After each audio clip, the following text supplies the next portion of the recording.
সরকারের জুলুম থেকে মুসলমানদের বাঁচাও আল্লাহ রব্বুল আলামিন। ভারত যে বাংলাদেশের সবচাইতে বড় দুশমন, একথা জাতিকে বোঝার তৌফিক দান করো আল্লাহ রব্বুল আলামিন।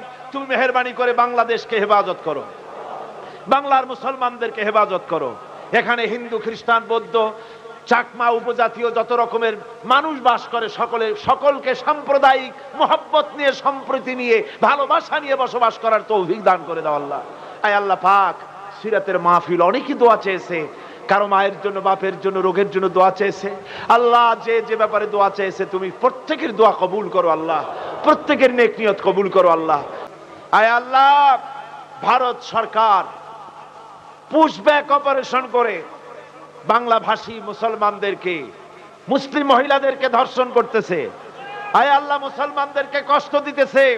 খাবার নাই, পরার নাই, পানি নাই, একটা রুটি খেয়ে 24 ঘন্টা কাটাতেছে আমাদের মুসলমানেরা।